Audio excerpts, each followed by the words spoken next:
So, do you love orchids but have a hard time keeping them alive like I do? Well, in today's video, I'm going to show you how to make orchid plants, orchid displays that are beautiful and look really real, and they don't cost a lot, and some tropical flowers out of old flowers you have laying around.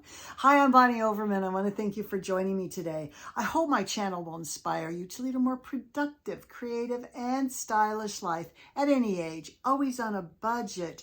You know I'm going to be 72 years young in October, and I'm telling you, if I can do it, I know you can do it too at any age. I want to thank all my wonderful subscribers, all my dear friends that watch my videos. It gave me so much support and encouragement. You really mean the world to me. And if you haven't subscribed yet, consider doing so. It's here, the best time of the year, fall, Halloween, and Christmas. You don't want to miss this. And if you like this, please give me a thumbs up. It does help my channel. So orchids, I think they go so beautiful in almost any decor. I love the white ones, but you know, they come in colors and neutral tones too. And I went down to one of my favorite nurseries, Rogers Gardens in Corona del Mar, California. And I studied their real orchids and how they were selling them in the pots with the supporting little bamboo stake. With the raffia tie. How did they put together the plants that were so gorgeous and selling for a lot of money that I could reproduce with faux orchids? And that's what I want to show you today, how to put together an orchid display or an arrangement or an orchid plant. And how I made my blue lotus flowers for my King Tut table. How to take old flowers and make them into something fabulous and custom. I just can't wait to show you. So without further ado, here's my beautiful orchid collection, not real, and my beautiful tropical flowers that I made from Kleenex boxes. I hope you get so inspired. I hope you love it, and I'm going to see you in the next video. Bye. Welcome to my video on how to put together beautiful exotic flower arrangements. I'm going to start with orchids, then I'm going to finish with how I made these beautiful kind of tropical looking flowers. Now you can go to Home Goods and you can buy faux orchids, okay? And they look really fake for the most part, but I want to tell you how to make them more real. Make sure that when you buy orchids, usually they're all, you know, all the stems are sticking straight up. Make sure to bend them over. Have some bending, have some straight. Then the base that usually looks like hard brownies, you know, they just paint it brown. Put some moss in there. Put some other little plants in there. You can hot glue them. You could add maybe some kind of fern looking plants or whatever. All right, so let's start from the beginning. I have your standard white orchids here, and I don't remember all the names of these. And then I have this kind of rust one that I have in my den, okay, because I have more rust colors. You're going to start with a container, and I really like orchids in a container that's very kind of tall and narrow for some reason. I think it looks really good in that. Or you can just use a regular clay pot if you want to. Again, you can kind of faux paint that, put some whitewash paint on it, or paint it, or you could do all kinds of things with the pot. But anyway, get yourself a pot, paint it however you want it to be painted. Now you're going to take some of these foam squares and just stick them in there, and you can cut them with a knife until the whole container is full with this styrofoam. That's really important. Now, for my orchids, the best orchids I've seen have probably been at Michael's, but you can also go to Hobby Lobby, and what you want to do is you want to buy orchids by the stem. Okay, so these are these that I have in the den, which is more rust colored. So I usually, in most orchid plants, put anywhere from 3 to 5 stems.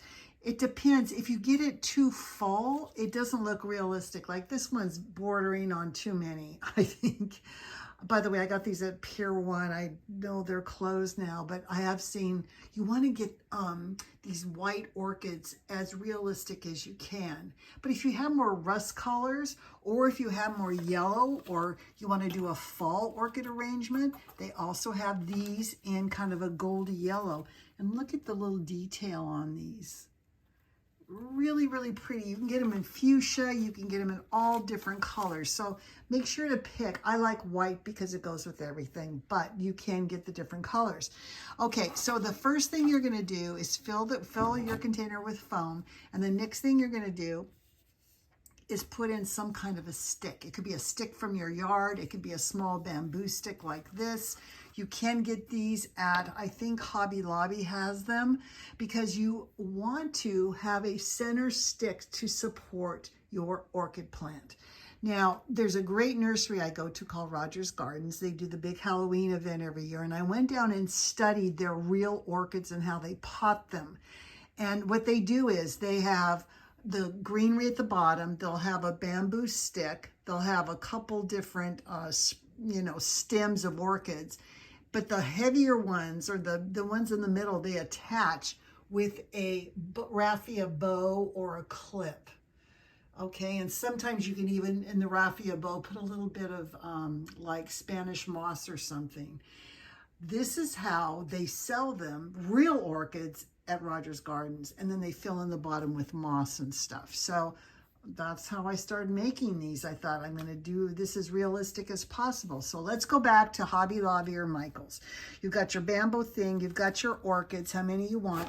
Now you're going to need the base, and they sell them separate like this. Okay, now that looks very realistic because it looks like it's got the airborne roots, which a real orchid plant does. And you just got to kind of have to bend these. Make sure to dust them. I didn't quite do a perfect job on that one, but you got to keep these dusted, otherwise they don't look very good.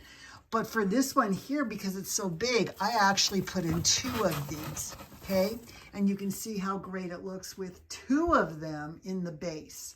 Might be a little more money, but you want this to look as real as possible. Now here's another one. I just put 1 on this one. Don't be afraid to bend the leaves, but bend them very, very slowly, because this kind of fabric gets a kink in it, kind of like that. Almost looks like it's got a kink in it. And then it doesn't look real. So your components again is your pot, your styrofoam, your greenery, your little stick, and then you stick in your stems and attach at least a couple stems in the middle.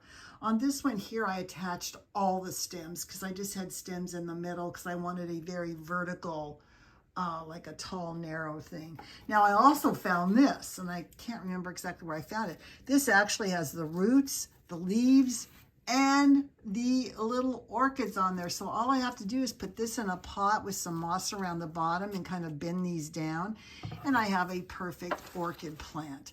All right, you all, let me show you how I made some tropical flowers. Now, you saw when I recently did my Egyptian table for the Orange County Fair that I made blue lotus flowers. Where you got to buy blue lotus flowers. I don't even think they make fake ones, but I decided to make them. So what I did is I had a bunch of these. I don't know why I bought these. I think I bought them for a tropical table a long time ago and never did anything with it. So I had like 6 of these. So I thought this would make a great center for a flower. I would just need to, cut some of these out. So what I did, this is the center. This is the same flower. You can see where I cut away a lot of the stamens or whatever those are called and just left some in the center. Now, I knew I wanted blue, and these are pieces of cardboard. It's Kleenex box. You can actually see right there on the bottom. There's some of the writing from the Kleenex box. But what I did is I just made a pattern and cut out a bunch of these petals out of cardboard. Then I painted them dark blue, and then I went over with like a turquoise. This little center here is this flower. I trimmed away most of the stamens on the side here, you can see. And then I painted the outside a light blue. I painted the inside dark blue. And then I just touched the very tip of the stamens in actually red paint. It looks kind of pink. Now, what do you do with that flower? Well, you can see I made a beautiful spray that went on the side of my table with that, and I want to show you how I make these. Okay, it has to attach to the table. So you can see here, it attached to the table. This went on the table, and then I had a clamp, and it was on like this. But you can also make something that's going to, you know, lay down and be on your tablescape. That would be a beautiful centerpiece. And you can make these flowers any color you want to make them too. So any old flowers you have that look like they might be an interesting center for a new flower, again, like I cut most of them out, you can paint them any color, and look how beautiful they are. All right, I hope you love this. I hope most people really love orchids. I cannot keep anything alive that's real. The orchid plants are just tortured by me. It's horrible. So I hope you love these tropical plants, or think outside the box. You can even take palm fronds and paint them gold if you wanted to. You could do anything your little heart desires, or make beautiful orchid plants. I hope you love this. I hope you got truly inspired, and I'm going to see you in the next video. Bye.